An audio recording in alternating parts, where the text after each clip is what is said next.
State of Minnesota, County of Hennepin, District Court, 4th Judicial District. State of Minnesota Plaintiff versus Derek Michael Chauvin, Defendant. Verdict, Count 1. Court File Number 27, CR 20-12646. We, the jury, in the above entitled matter as to Count 1, unintentional second-degree murder while committing a felony, find the defendant guilty. This verdict agreed to this 20th day of April 2021 at 1:44 p.m. Signed, Juror Foreperson, Juror Number 19. Same caption, verdict Count 2. We, the jury, in the above entitled matter as to Count 2, third-degree murder, perpetrating an eminently dangerous act, find the defendant guilty. This verdict agreed to this 20th day of April 2021 at 1:45 p.m. Signed by Jury Foreperson, Juror Number 19. Same caption, verdict Count 3. We, the jury, in the above entitled matter as to Count 3, second-degree manslaughter, culpable negligence, creating an unreasonable risk, find the defendant guilty. This verdict agreed to this 20th day of April 2021 at 1:45 p.m. Jury Foreperson 019. Members of the jury, I'm now going to ask you individually if these are your true and correct verdicts. Please respond yes or no. Jury.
Yeah, it's time. It is time to get it in.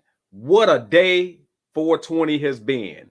Let me tell you something. 420 is supposed to be a day of relaxation. You're supposed to get you something that used to be called reefer, used to be called weed, used to be called chronic. Now it's called any strand you grab your damn hands on to, and even can get them in the edible form. So you should be chilling right now. And then what better way to chill, y'all? What better way than to chill listening to what?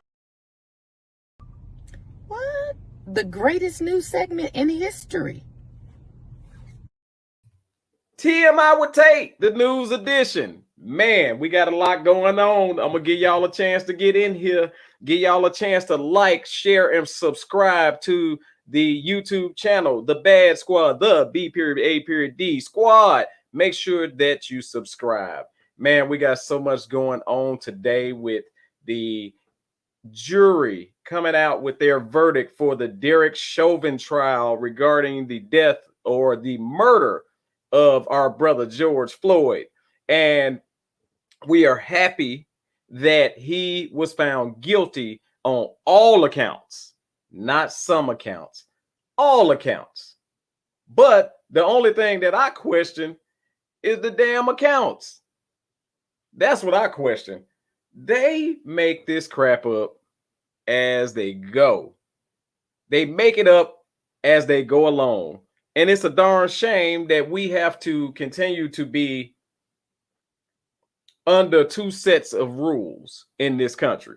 It's a darn shame. And what I mean by that is, how is it that unintentional second-degree murder, not even unintentional first-degree murder, unintentional second-degree murder, you couldn't be more intentional than a knee on his neck with an attitude like Joe that Chauvin had. You couldn't be more intentional. So how is it unintentional second-degree murder? It's unintentional second degree murder is kind of like, oops, I made a mistake. We was hunting and I shot my friend. Remember Dick Cheney, y'all, when he shot his boy? That's unintentional. And if the guy would have died, murder, in my opinion. My opinion. But all this other stuff, as far as, dude, unintentional second degree murder and third degree murder, as well as I think it was a misdemeanor in there or something. I don't know. They just make the crap up as they go, and it's a darn shame. However, we are happy that it is a guilty verdict. Now, let's see what they come down with as far as the sentence, because we all know people can be found guilty and they can get some bull crap sentences. So hold on a second. I'm gonna make sure that I did this correctly, because I want to make sure that everybody is in here fairly. And as y'all know, I run my own show, so things happen and I mess up all the time. I mess up all the time, and it's all good. If I look, I'm humans. I'm humanes. Thank y'all for being patient out there. Hold on, I just got to let some of my people know, because everybody don't get the notification. You got to click the bell. You got to click the bell in order to know if somebody has gone live or not. But what y'all do? Y'all subscribe, but you don't click the bell. You gotta click the bell. So, in saying all of that, Brother George Floyd, may you rest in peace. May you finally be able to rest in peace. And may the family now have a little bit of peace and not have to hear about this. Because just think, it took a year. It took approximately a year to convict this person. So the family had to be in this crap for a year. They were in a year worth of headache, worry, sorrow, and all of this other stuff. They have been in misery for a year because they've been waiting for justice to be served against their family member. What's up, Gregorio? In the building from the Bronx. Man, what's going on in the Bronx out there, man, with George Floyd, with the sentence against Derek Chauvin coming down, man? Tell me what's the conditions out there as far as the what's the temperature out there of the people? How are they feeling out there, Gregorio? Let me know. And so, in saying all of that, I gotta say once again, man, I'm glad that the family will be able to chill out now a little bit, be able to, relax. And they miss their loved one. Now they finally get to grieve, and really, you got to get that off of you. But how can you grieve when every day? So when they say like the verdict came down quick, like, damn, y'all could have did this like a year ago. It didn't have to take no year. But I do appreciate the one white officer that handcuffed Derek Chauvin, because he was not gentle, and he used the smallest handcuffs in the history of damn handcuffs on Derek Chauvin, man. I ain't lying. He cuffed him tight. You couldn't even see the cuffs, but they were on there because he cuffed them tight, and I'm glad. I hope they cuff one leg over here and the other leg over there, and let whoever have at it with you for whoever gonna be your bunkmate, punk. Because he sat up there when the verdict came down. Yet again, his damn expression was like, man, I ain't. They can say what they want to say, but I ain't doing no time. That was his whole expression, his whole little body language. Like, what? Me? That little attitude. So that's what, hey, forget that punk. That's what I'm gonna say. Chauvin is a punk, and I'm just glad that the Floyd family, George Floyd's family, get to chill out now. Chill out. So, in saying that, I'm gonna go ahead and get into some other news, but we're gonna have a little bit of fun tonight because I want to talk some sports. I want to talk not just some sports, but NBA. The NBA has been, man, on fire on freaking fire lately. So I want to send a shout out to none other than Steph Curry for being the first player to make 73s in a 10-game span. 73s. 73s? Hell, it's some people that don't make 73s in a 72-game span. 73s in a 72-game span. Yet alone 73s in a, would y'all be pissed at Steph? Is that like ball hogging? Like, would you be mad? Like, damn, pass the damn ball, Steph. You done shot 73s. No, I'm just playing. Steph been lighting them up. He's been, he scored, if I'm not mistaken, over 40 points, 5 out of the 8 games, 5 out of the last 8 games, over 30 points for 11 straight games, breaking Kobe Bryant's record. And he has scored 50 points on, I think, 3 occasions in that same span. So, Gregorio, thank you for replying, man. He said the vibe is good. We can breathe over here. Guilty sounds good to us. But the unintentional killing while committed in a felony in second degree, that's a new one to me. That's kind of what I wanted to say. Let me take Steph down for a second, because in this news edition, we can backtrack. In this news edition, we can backtrack. So I want to backtrack on this guilty verdict and say the unintentional, they make that crap up. Because y'all notice, like, when our sentences is given down, it's murder with intent to kill. I hardly ever hear first degree murder. Like, am I missing something, y'all? Like, what am I missing where I'm telling y'all I hardly see first degree murder, second degree murder for black people? I know somebody who literally could have got second degree murder, but it was just murder with intent to kill. Because all of our stuff, we all know we leave the house planning on murdering somebody. So all of our stuff is murder. Cookies, where it said candy, cooks, and other hacks. I like whoever that is, man. Tell me what your name is. I need some prison time to go with that guilty sentence. Absolutely. And I'm gonna tell you just like this. In my opinion, I think that he's gonna get a little rougher sentence than Amber Geiger. And we all know how pissed off we was with that Amber Geiger sentence. So don't get y'all hopes up. Do not get y'all hopes up that a ridiculous 40-year sentence term is going to be given to this guy when you all know the history. Please know the history and don't let them let y'all down again. Don't let them build this up to tear y'all down again. You know what's gonna happen. What's up, Marionette? God dogging, it's about time you're here. Hey, like, share, and subscribe. Please like, share, and subscribe. It's because we got to get more people on here because we want to go virus. So let's get some more people in here to check out TMI with Tate, the news edition, 420 style. I should have got on here with a blunt. It's Erica Clay Bars. What's up, ECB? Hey, look, don't get mad at me. I'm used to y'all Facebook names. I'm not used to the YouTube names, but I'm getting it. Some of y'all are very creative. Now you got to tell me what Candy Cooks and Other Hacks is. You got to look. What are you doing on your page? Y'all go to her YouTube page. Y'all follow Candy Cooks and Other Hacks. I wonder what the heck that's about. But she's good people because I know her. So y'all follow that YouTube page. Make sure you like, share, and subscribe this video as well.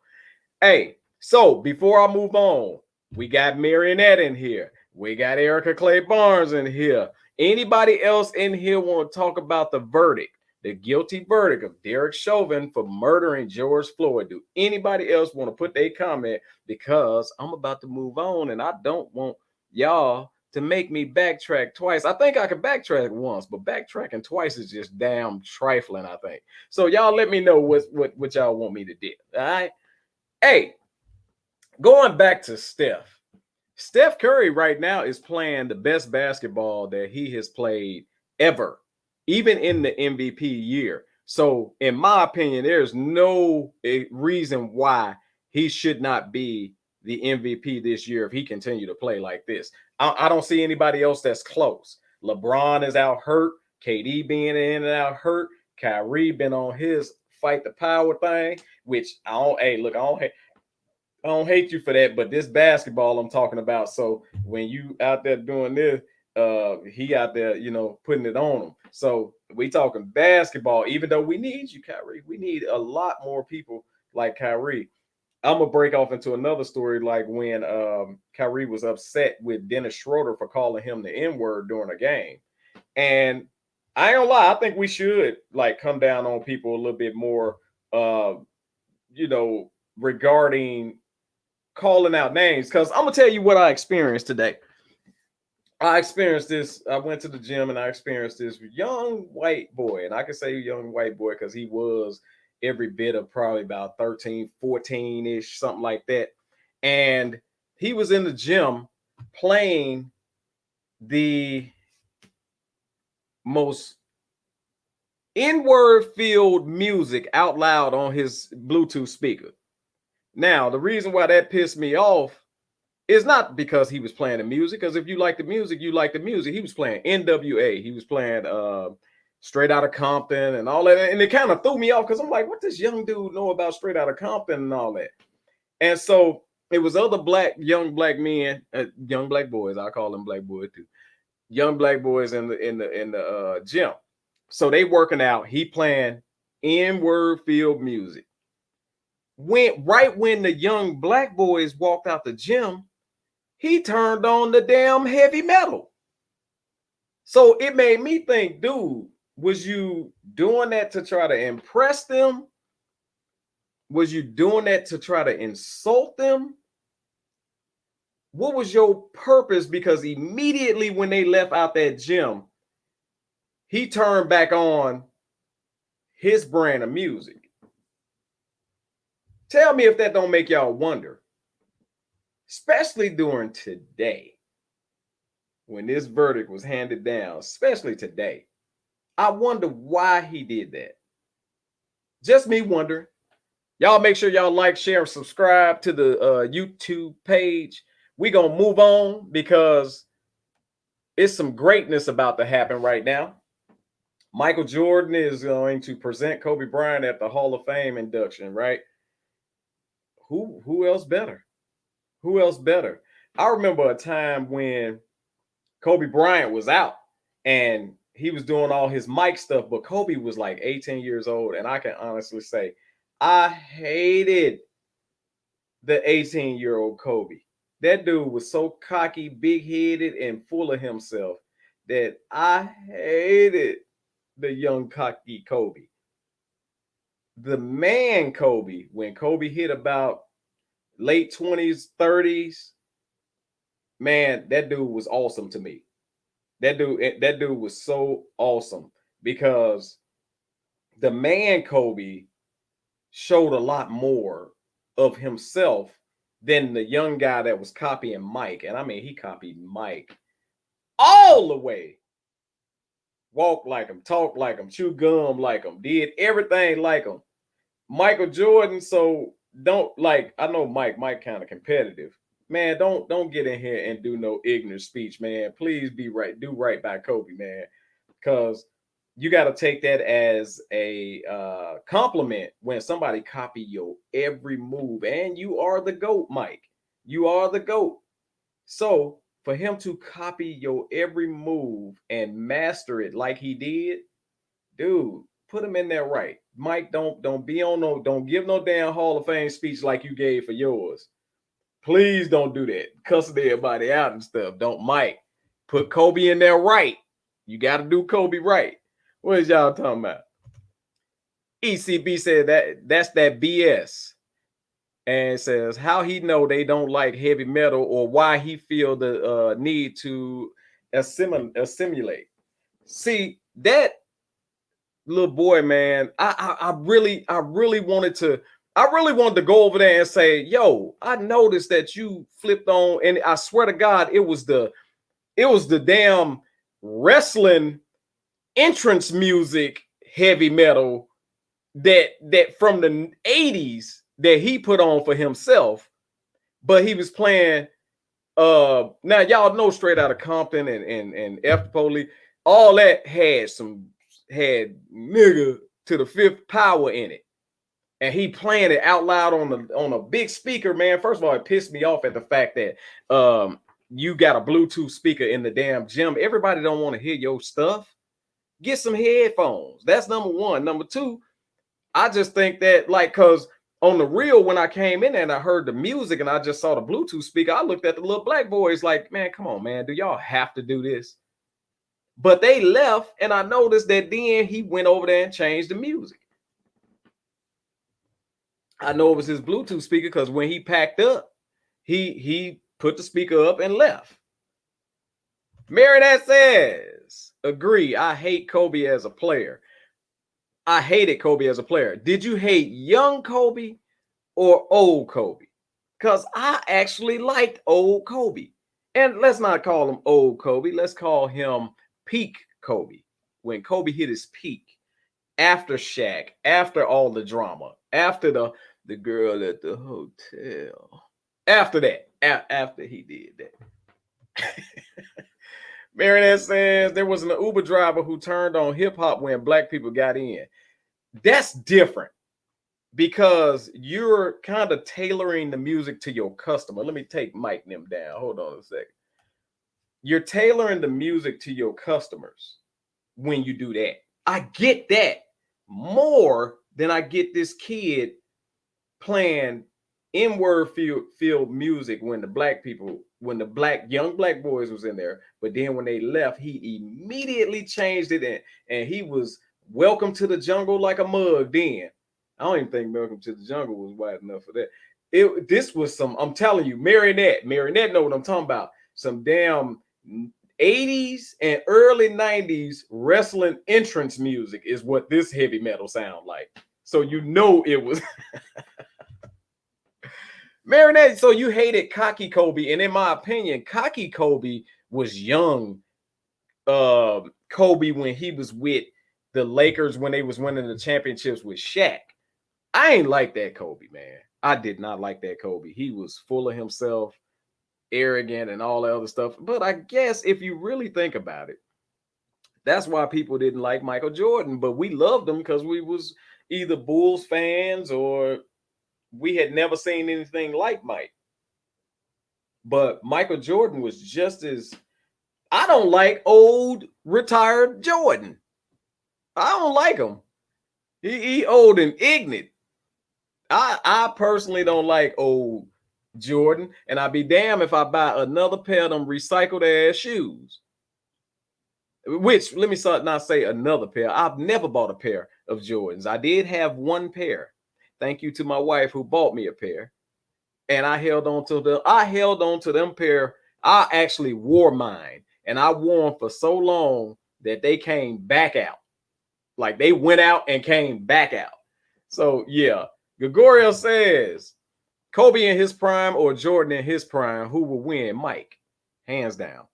Mike was so ignorant in his prime that it was ridiculous. All you have to do is go back and look at highlight film of Mike in his prime. Oh my God. No, Mike, hands down. I respect Kobe. Kobe is definitely 1A, but Mike, hands down. Hands down. Marinette says, I don't know about that because I listen to damn near everything and not this trash that's on the radio now. Yeah, I don't listen to, oh my God. I love me some Creed, Metallica, what is that, Linkin Park, what is that, Evanescence, Limp Bizkit, and Green Day. I'm cool with that.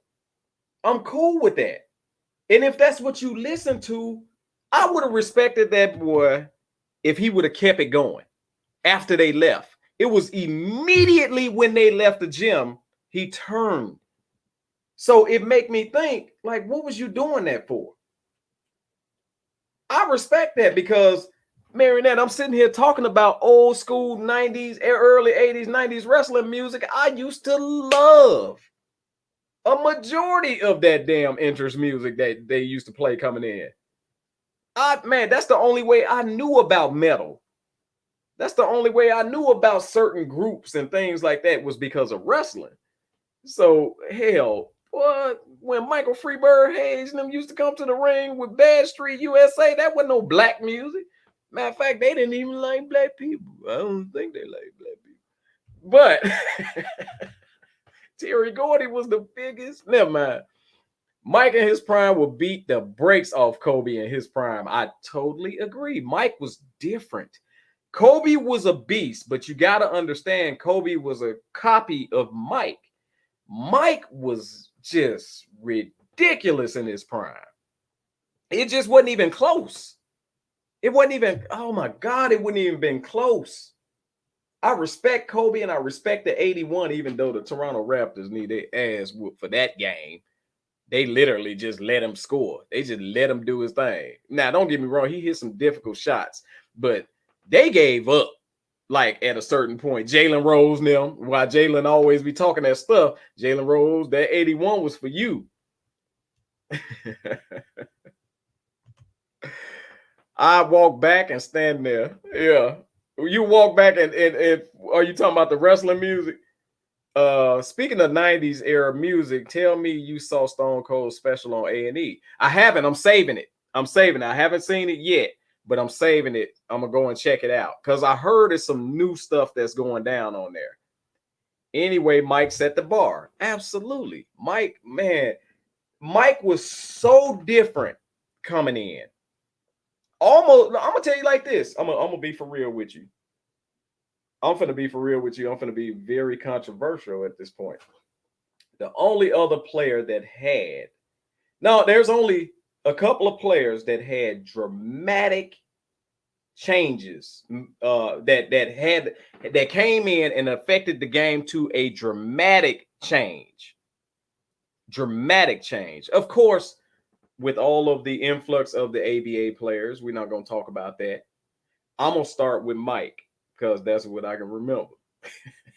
Because even with Magic and Larry Bird, they were definitely trendsetters and all that. But to change the game means like NBA got to change rules because of you. It's only been a few. Mike is definitely one of them. They didn't change no rules because of Kobe. They didn't have to change defenses or anything like that because of Kobe. Shaq was another one that came in and they had to make major adjustments to the game because of Shaq. I'm going to also say Allen Iverson. Everybody started crossing over real hard when AI came in the game. Now, don't get me wrong. They was crossing over before that because you had Tim Hardaway with the killer crossover and things like that. But AI even changed the swag of the NBA at that time, right? LeBron, in my opinion, great player, definitely fighting for the greatest of all time, but they didn't have to change no rules because of LeBron. They didn't have to change anything about the NBA because of LeBron. But that damn Steph Curry, hold on, that damn Steph Curry got everybody stepping in the damn gym, shooting shots from half court before they even warm up. That dude changed the game. Everybody doing their thing because people can say James Harden. No, James Harden just got really good at playing and finding the little gaps in the rules of the game that he can use for himself.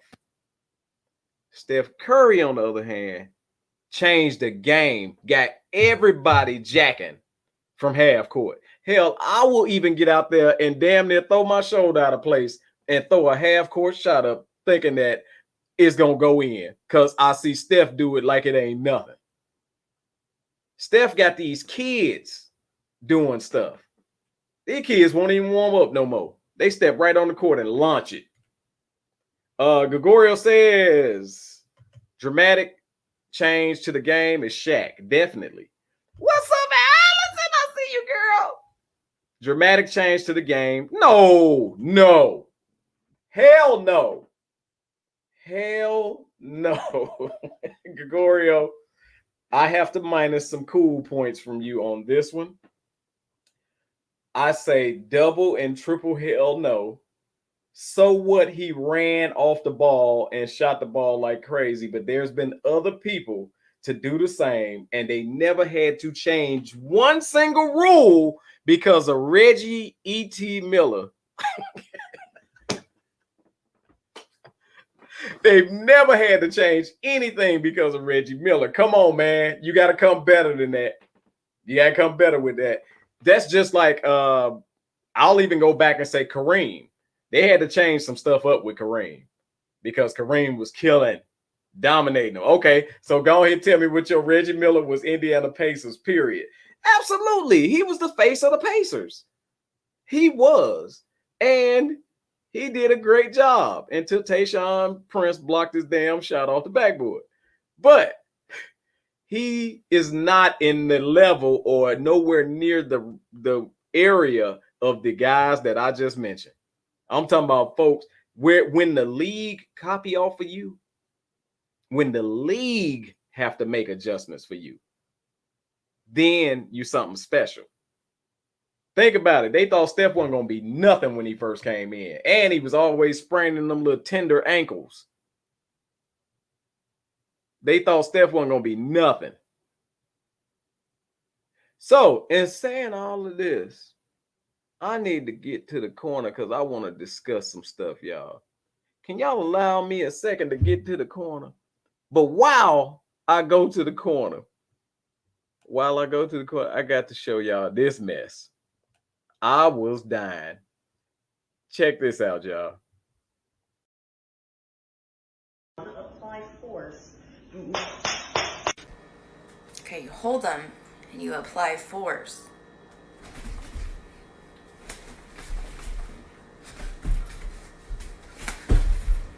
Apply force. And what was she doing, y'all? She was gonna clap her heart together. Like, what in the heck was she doing?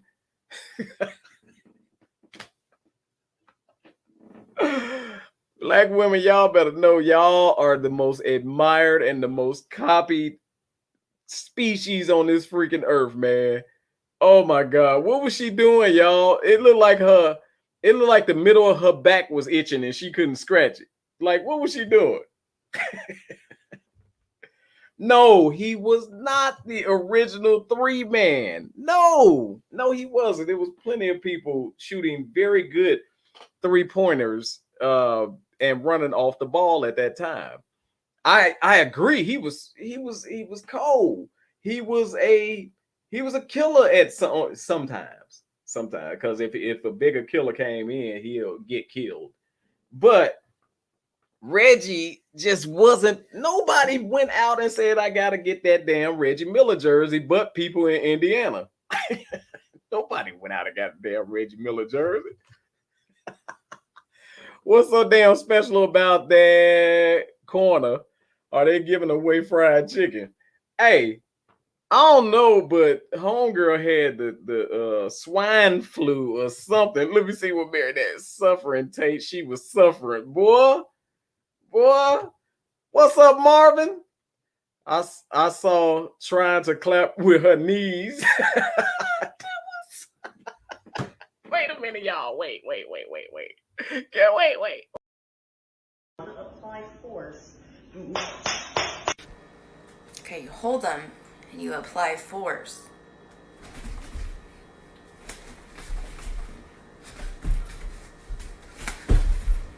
Apply force. She looked like her body was like having an argument with her. Like, you gonna do it? No. What the hell? It says, okay, wait. It said, I'm late. Hey, Nana, the matriarch of the Bad Squad is in the building. Marvin said she was trying to clap with her knees. I got that one. Marinette, what was you saying? Tate, did you read that story I sent you? No. And I will be, because I told you that I'm gonna do something on that. I'm gonna definitely report that story. I gotta get the feel for that one. That one's weird, Marionette. Marionette gave me a news story so weird that I gotta study and get some understanding about the damn news story before I I'm laughing at Gregorio.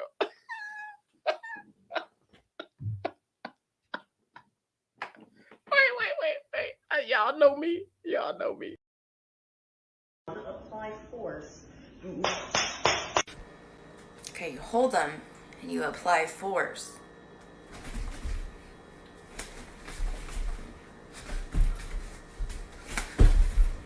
Apply force. You gotta have force before you can apply force. Oh my God. Hey, y'all know. Look, y'all know our white cousins need directions, man. You can't just show them something. You got to give them handwritten, specific. Like number one, you hold your breath. Then number two, you squeeze. She like she was having a stroke for real. Hey, so I'm in the corner, and here's the reason why I want to get in the corner tonight. And it's going to bleed over to my BMF award. That's the reason why I want to get in the corner tonight. I want to get in the corner tonight because we gotta stop being so damn scared to get out of the box. To get out of the box. That's the reason why these folks got us cornered in. Cornered in. That's the reason why they got us cornered in America. Because we so scared to make moves outside the box. I'm gonna go back home and say in Chicago, I know some brothers that live in the neighborhood that have never been to downtown Chicago, and downtown Chicago is literally 4 train stops away from the hood. And they've never been downtown, never experienced the lakefront, never experienced the Sears Tower, never experienced the Wrigley Field, never experienced the Sox Stadium, never experienced the United Center, which is actually not even downtown. They've never experienced it because they're in a box. They're so used to staying within that radius of blocks that they hang out on. And so, in saying that, I hate when somebody tell me they ask you a question, you give them an answer and say, try this. And they immediately reject it by saying, man, they not going to do that for me. They going to say no. They going to do this. They going to do that. If you giving yourself the no, you already defeated. You already beat. You already gone. Because you're telling yourself no. You don't know what the hell will happen. All you have to do is ask. The worst thing they can say is no. But if you say no, you'll never know what the possibilities are. You'll never know what you're capable of accomplishing. You never know. But we do that all the time. Somebody tell you something, here you go with the rejection before you even ask. Before you even try it. Man, that's not going to work. Man, that ain't going to happen. We quick. We quick to say that. We beat ourselves. And I'm here to say, look here. Get the swag and the attitude of saying, I'm going to try it. And the worst thing that can happen is they say no. And I'll be where I am now. Don't y'all realize that's the worst thing that can happen? If you try something new, the worst thing that can happen is that it don't happen and you're where you are now. But at least you can say you tried. At least you can say, man, that was on my bucket list. I tried it. It didn't work out. I'm done with it. I mean, I'm gonna be for real with you, man. And I love my people, but my people be the first to shoot you down. when I forget it, y'all know this TMI. I got sick of Chicago, and I said, "Damn it, I'm out of here." Do you know how many times people that I love, and I still love them, and they love me, but do you know how many times they said I was stupid for moving to Texas? I was stupid for leaving Chicago. I'm gonna get to Texas, and this was fun. Now this was funny. You gonna be down there riding horses? What the? So if you never, how you know? That's what they say.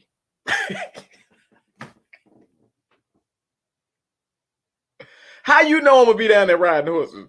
Oh no, that's what they say. Who the hell is they? The voices in your head. Who the hell is they?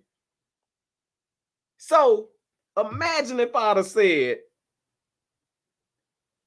I want to move to Texas, but man, it ain't gonna work. And stayed in Chicago. I'm confident in saying, y'all, there would be no Mr. TMI. There would have been no Bad Squad, and there would be no me and y'all connection at all. I'm 100% in knowing that. My wife and I talked, and we said it, man. Said, look, if we didn't move to Texas, it was a strong possibility that we probably wouldn't have been married this long. Not in the environment that we would have had to put up with at that time. So we traveled to Texas, man, during the worst snowstorm in Chicago. It was every excuse to stop. Every excuse to stop. It was the worst snowstorm, one of the worst snowstorms in Chicago history. Now, y'all know Chicago will snow just because, damn it, it's Tuesday. It was the worst snowstorm, literally burying us as we was packing that daggone truck up. Then it iced over in every state that we had to come to. And then when we got to Texas, it had the nerve to be snowing in Texas when we first got here. But imagine if I would have just used one of those excuses to go back to my comfort zone, go back to my block, chill out in my area where I know it's safe. None of this would have happened. None of it. And the crazy part about it, I live in Arlington. I moved way away from Arlington. But imagine if I would have said, wait a minute, we moving too far from Arlington. I ain't going to be able to see some people. We wouldn't be experiencing what we're experiencing now. And wouldn't have the opportunity that have been presented to us in different areas. Man, I'm encouraging y'all, whoever out there listening, whoever may be struggling with something that you're telling yourself, no, it ain't going to happen. Please get out your own damn way. You're in your own way. Nobody else is stopping you except for that damn voice that said, they said. Who the hell is they? Somebody tell me who the hell is they. If somebody could tell me who the hell is they? They say it's rough over there. They say in Texas. Come on, man. Somebody tell me who the hell is they while I read these comments. It's a true story though, Tate. It is. I know, Marinette. I swear I'm going to get that down. Gregorio says, I never understood why people don't want to get out of the hood, even if it's for a few hours. What's amazing to me, Gregorio, is you got to understand with the people that's in the hood, if that's normal to them, they're scared of how you say it, the abnormal. I don't think that's right. Allison, help me out on that. But they scared of the unknown as well. They know what's going on, no matter who. If John them down there shooting, if Earl them over there popping, busting, some of them folks can tell you about the identification. Back in the day, nowadays, I don't know what the hell they do, but back in the day, they could tell you about the sound of the gunshot of who's shooting. So if that's their comfort zone, and folks so daggone scared to get out of their comfort zone, then that's always going to be a problem. Let's see. Allison says, we're our own worst enemy sometimes. Absolutely. Absolutely. If we become bold enough to not let no get in our way, do you understand how scary we'll be as a people? We let no get in our way. And for God's sake, don't have one bad experience. You really gonna say no to anything that look like it. Anything. Gregorio says, I couldn't wait to get out the Bronx. Times Square was like a dream the time I went there, and it was only 39 minutes away from your home. Y'all don't understand the beauty that lies outside of y'all neighborhoods. It's beauty, man. It's just straight up experiences that you're not going to be able to get if you continue to tell yourself, I'm just gonna hang out on the porch and see who passed by. And that's our issue, man. It's like we hurt ourselves.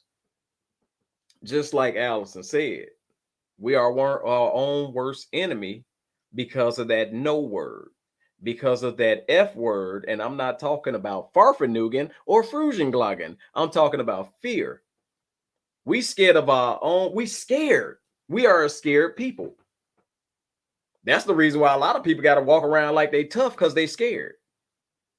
And they scared of the unknown. I don't know what God put in me where I'm not scared of the unknown. I will try it, except for that damn jumping out of a plane that the Virtuous Queen did for her birthday today.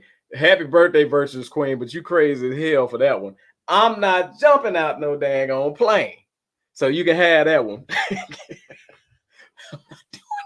I'm not doing it. I don't care what you say. I don't care how exhilarating it is. I'm not jumping out no damn plane. I don't like when the plane go up too fast when I'm on American Airlines and your stomach drop, when it make your stomach dip a little bit. I don't like that.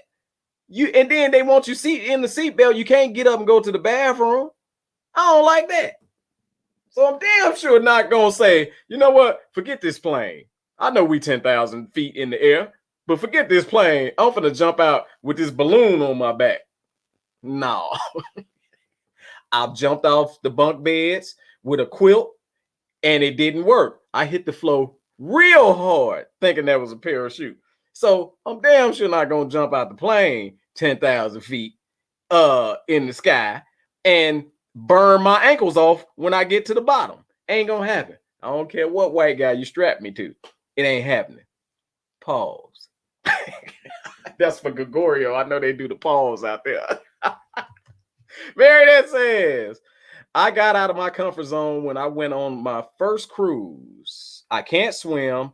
I've seen the Titanic and Poseidon or whatever that is.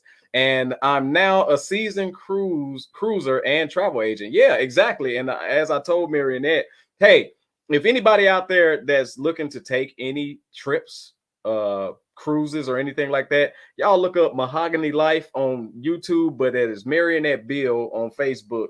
She is a great travel agent. She'll hook you up. She'll get you what you need. So y'all definitely check her out for any trips or anything like that. But Marionette, I understand what you're saying, because when you get out there in that boat and it ain't nothing but water and you sitting there thinking, man, what if something happened to this damn boat?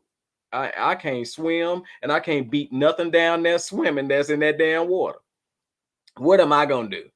So you are so right about that. That scared the hell out of me.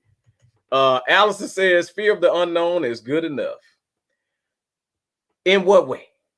Like, how are you putting that? Tell me. Because I'm not saying fear of the unknown the way the white people be doing it when they go mess with the animals. And you know you should leave that alone, but you want to rub it. And so then it bite the hell out of you, and now you're about to die. I ain't talking about that unknown. I wonder if this bear will slap the hell out of me. I ain't talking about that unknown. I'm talking about an unknown as far as saying, I wonder if I can buy this property and fix it up.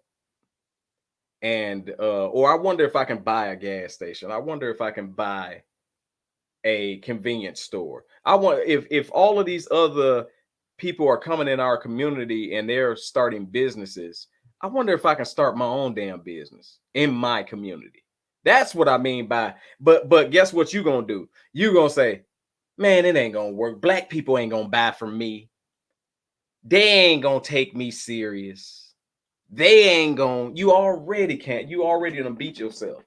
So let's see what else. Fear of the unknown. Okay.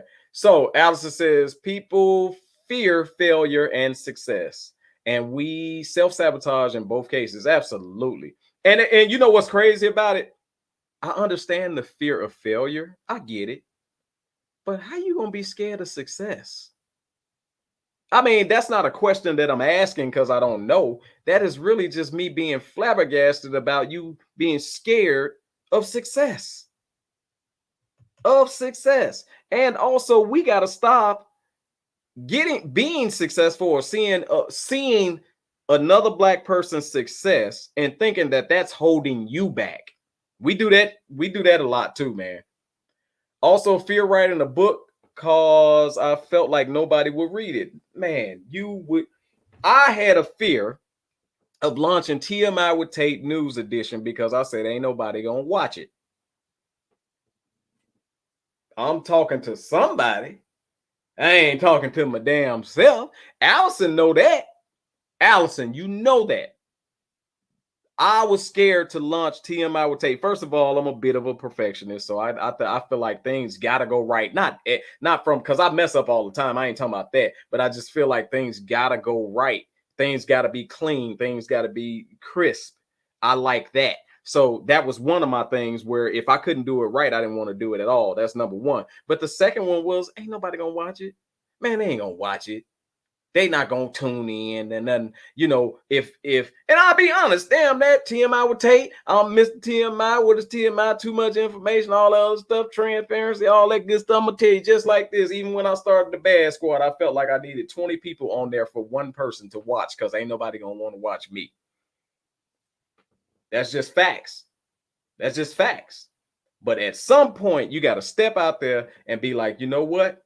If don't nobody watch, I'll talk to my damn self. I'll talk to my damn self. It is what it is. I tried it. It didn't work. And now I'm smashing it. I'm killing it. Or I tried it and I'm glad I tried it because look at it now. I remember when I first said I want to be on the radio. I remember, you know, I love you. I love you, no hard feelings, but we go hard on each other sometimes, Black people. And somebody told me, don't nobody want to listen to you on the radio. We go hard on each other. It ain't ain't no damn encouragement coming. We go hard on each other. So hold on, Marinette done type something I gotta study. Hold on, let me go to it. You damn right I jumped off the bunk bed with a quilt and hit the floor real hard. Real hard. I thought I was downstairs with the neighbors. I hit the damn floor so hard. It didn't get no air under it. And I hit the forget you, Marinette. Marinette says Posido. That's how you pronounce it. Is it Posido? What the hell is that? Posida. Posida. Okay, well, that's the new word for the show that I learned because I sure don't know what the hell that is. All right, so Allison says you were asking me to help you come up with another term, fear of the unknown. Okay, yeah, you're right. That's right. That's right. Was a good enough description of what people deal with. Absolutely, Allison. I appreciate that. And that's exactly what it is. It is the fear of the unknown. But at some point, man, we ain't gonna, how the hell we supposed to venture off into new things if we don't step out there out of our comfort zone to experience something else? It's scary. Yes, anything you do is scary when it's new. It's scary. Hell, season 1, episode 1 of TMI with Tate News Edition, go back and check it out. I know it's on the damn YouTube. Was probably the worst damn thing you ever want to see. But now that we on season 1, episode 15, it's not that damn bad. It's not that damn bad. I still get nervous before every show. It ain't nothing changed. Just like on the basketball radio show, I get nervous. Just like when I do stand up, I get nervous because I really want to do the best that I can do. However, if we let that say, oh, shoot, man, I'm nervous, man, I'm not going to do it. I'm not going to do it. We'll never get nothing done. We won't. To be honest, back in the day, I was trying to be the man with the honeys. Yep. Taking them places outside of the hood made me the man. I feel what you're saying, but I got so many directions I could go with that. I don't even want to entertain it, Gregorio. I think you're trying to leave me in a trap. I don't even want to entertain that one. Boy, you almost made me say something foul. Anyway, I hope they was worth it. Fear of failure, yes. Fear of success requires that you keep up with what you. Oh yes, Allison. Yes, keep up what you did to be successful. That causes more pressure than people realize. Oh, I'm glad you said that, Allison. And I know I'm preaching right now, and I'm about to bring this thing to an end. But you said something there, and the reason why I say you said something there is I always tell my people who I love, my co-hosts, I tell them one thing: consistency. Consistency. You got to be consistent in what you're doing. It was a pizza spot that I knew of, and they finally was doing the pizzas right in Texas, man. They was finally doing the pizzas right, the Chicago style pizzas. And me and my wife was ordering. We didn't give a damn how much it cost. We was ordering those pizzas. The man passed away and passed the business down to his kids. And that's when cheaper products were being used, and it was just terrible because your order was wrong and all kind of just jacked up stuff, which of course made us go away from a business standpoint because we're like, man, I'm tired of returning this crap, or I'm tired of getting home and my damn fries ain't in the bag or whatever. And also, so you get the stuff was wrong, and then customer service was all so on and so forth that ultimately ended up closing the business. Why did that happen? Because the consistency wasn't there. Unfortunately, it was due to death that the consistency wasn't there. But I still say that death don't have to sink a business. You can still be consistent if that business is passed on from the parent to the children, especially if the parent taught the children how to run the business before they left. But see, that's us. That's us. We be scared to pass down information. We be scared to pass down materials or physical or anything or know-how. How many times we get to a point where, that's Big Mama's pie, and she don't nobody know how to make Big Mama's pie. Everybody should know how to make Big Mama's pie, so the pie don't die when she die. Us and wanting to be the only one to know something is what's a pain too. Look at me. I'm taking us off when I'm just trying to. Anyway, everybody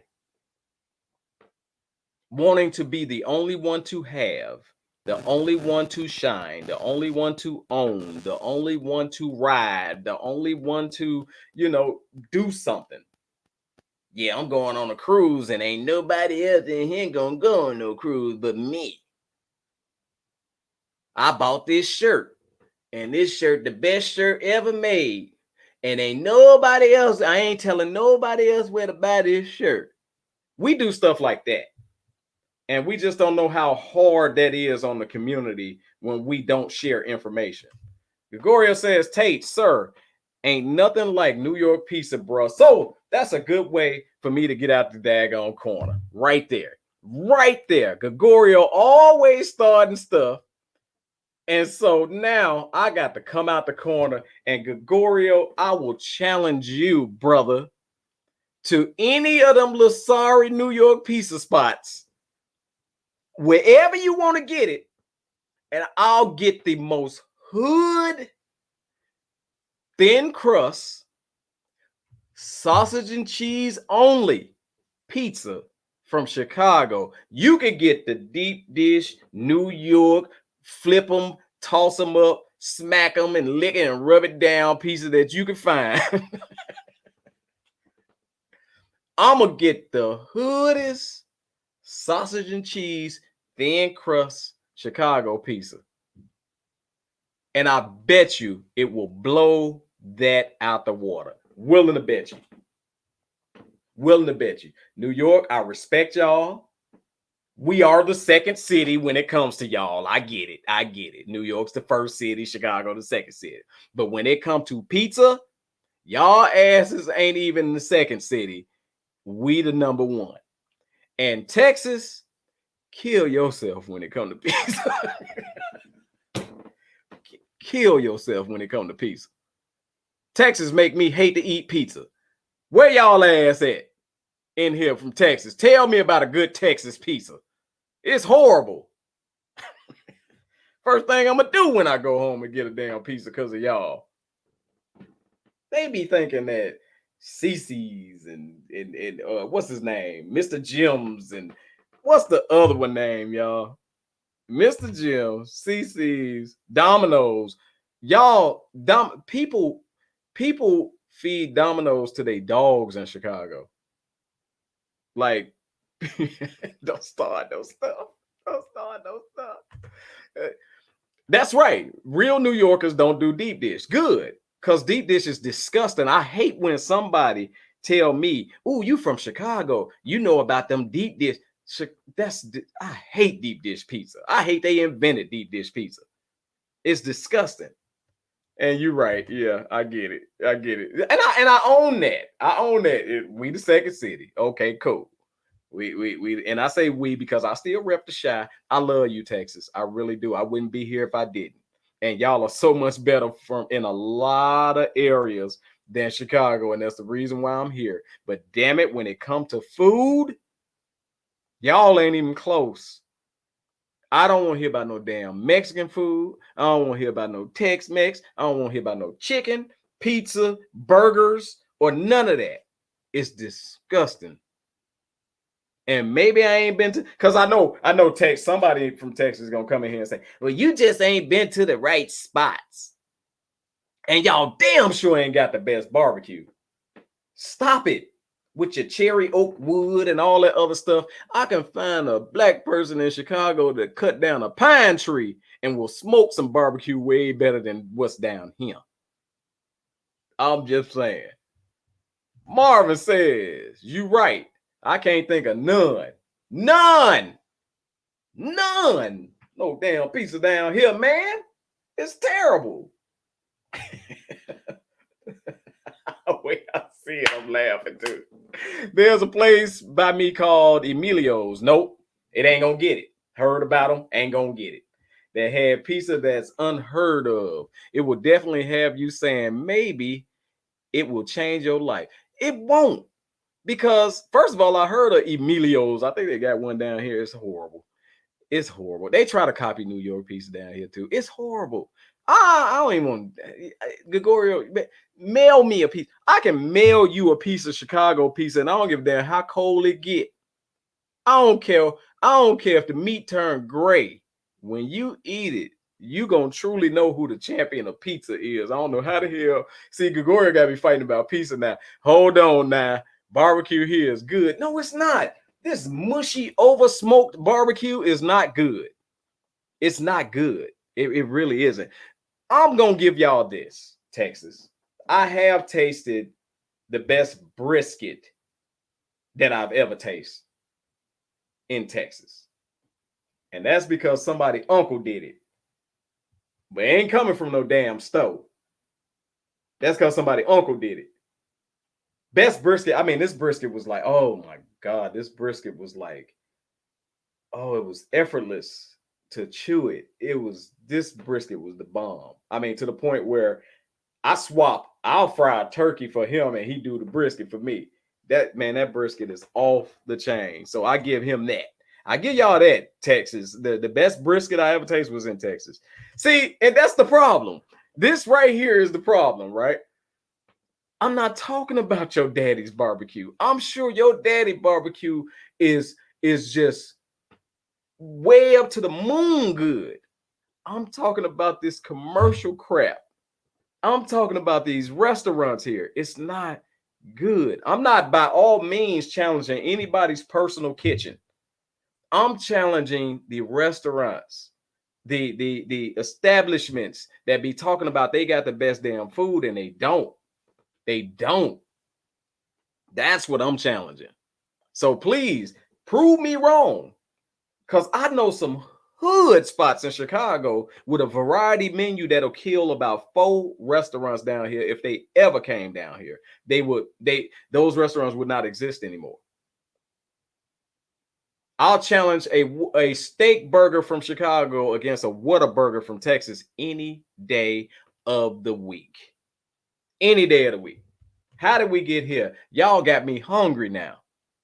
So before I go and before I get off of here, because this has been fun. Thank y'all. I really appreciate y'all listening, man. This has really been fun. I like arguing with y'all about food.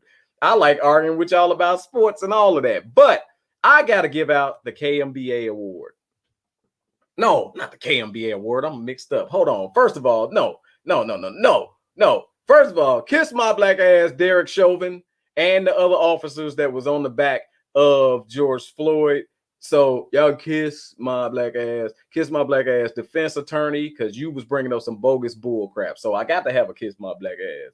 Now I'm going to have a BMF award. Now we right now. Marvin says, hold on, I'm with you. Marvin says, oh, the restaurants are terrible. Absolutely. Thank you. Somebody finally understand what I'm talking about. The restaurants are horrible. Marinette, you went to a couple of good restaurants though, so I'm actually go and check that restaurant out that you be going to eat your brunch at, because that stuff do look good. But for the most part, the commercial establishments are horrible. Gregorio says, brother, next time you get to New York, which I've never been to New York, so I'm gonna have to get there. Me and my lady will take you and your wife to the best spot. We'll be the host. I'm looking forward to it. I've never been to New York, but I do know y'all pizza is not better than ours. I done talked to too many different New York people. I have actually had a piece of New York pizza. It ain't like Chicago. Please understand that I don't know what they doing in Chicago. I know that the mob is in Chicago. I know it's a lot of gangsters. I know it's a lot of Italian, great, awesome cooks. And ain't nobody fading them. Not on no Italian beef, not on no damn steak burger, not on no chicken. Don't even, like, I came down here and asked for mild sauce, which people in Chicago know what I'm talking about when I say mild sauce, and they didn't even know what the hell I was talking about. So mild sauce all day long. Let me see. Gregorio also says, it's your show, bro. I'll leave it at that. You're gonna have to prove me wrong, bro. You're gonna have to prove me wrong. If I can eat a piece of that pizza and say, damn, this is fading Chicago, I'll give you your props. But it ain't gonna do it. It ain't gonna happen. No. All right. So Marinette says, man, Ella B's. It is. It is. I'm thinking that is across from Cowboy Stadium. Like, walk 20 steps, you at the stadium. It's my brunch spot every Sunday. Marinette have posted some pictures of Ella B's. Shout out Ella B's, man. That food look good as hell. That food do look good as hell. But at least that spot there, like, I'm talking about. Please understand what I'm talking about. I'm talking about if there was a Ella B's all over the place. I respect those black owned establishments for the most part. And then there's some other establishments. Let me not rule out anybody that are single owned establishments. That's absolutely not what I'm really talking about. I'm talking about these commercial joints. These commercial joints suck. They suck. Mr. Jim's and all them need to go jump off a damn bridge. Man, say no, that ain't it. Hold on. I'm trying. Oh, look. I'm hitting the wrong one. Marinette says, I never finished my food except this past Sunday. And it said chicken didn't make it. That chicken didn't make it. So you finally clean your plate. Anyway, let me get back to the BMF award, man. And this award, man, I ain't gonna lie, man. I'm kind of proud to give this award out tonight because I got close ties. And I'm gonna just leave it at that. But the reason why I was speaking of never being fearful of the unknown, never being scared to make a move that you're not accustomed to, never being scared to venture out and seek something different, is I gotta give it up to this brother who literally grew up on 59th and Prairie in Chicago. In the hoodest of hoods. Mom was once on drugs, being raised by a step family and his father and his step family and all that other stuff, having obstacles regarding education that he overcame, played college ball, ended up playing pro ball, became at least the third greatest guard to ever play the game. And not only that, because we know, yeah, you can get to the NBA, you can play and you can do all of that. But then after that, then what? Well, I want to say that I'm extremely proud to say that Mr. Dwayne Wade is now part owner of the Utah Jazz. And what I mean by don't let folks tell you no, and you damn sure don't let yourself tell you no, is because I'm sure Dwayne wanted to be part owner of the Miami Heat, but maybe that didn't work out. Maybe the deal didn't line up. But he didn't box himself in to just be the Miami Heat owner.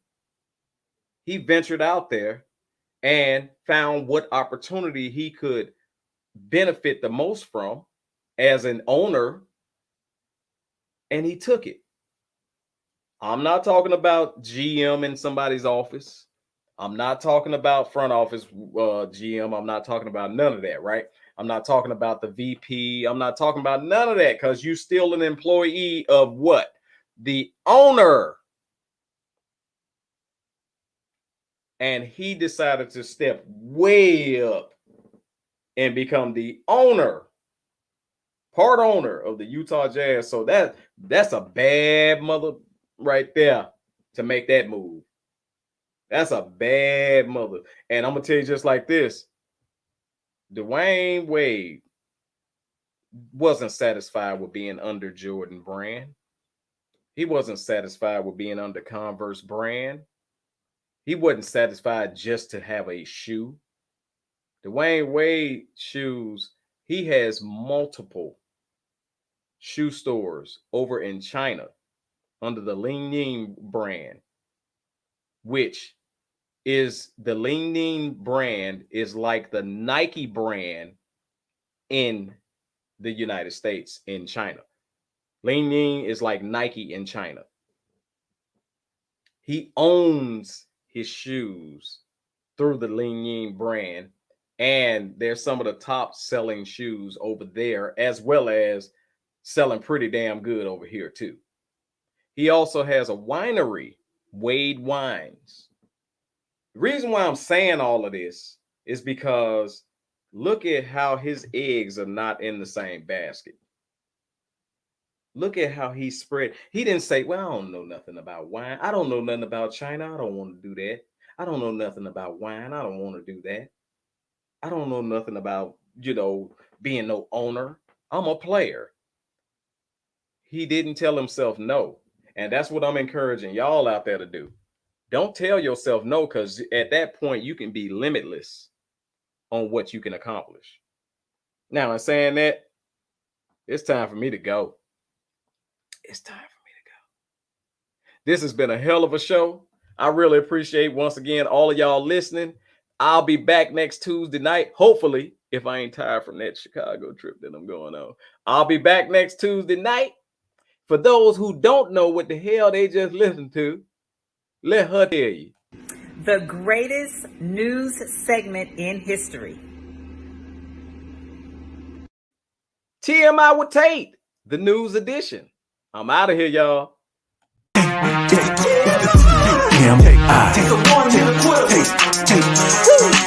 It's TMI with Tate, you never know how he coming. Grab a hold of your seats, he's about to start gunning. You talk about anything, he don't care. There you go again. Man, we can't take him nowhere. You ain't seen his memes, you ain't seen his post. The bad man in the black sheep, the host that does the most. This dude is on it, you gotta check him out. It's TMI with Tate, get ready for the knockout.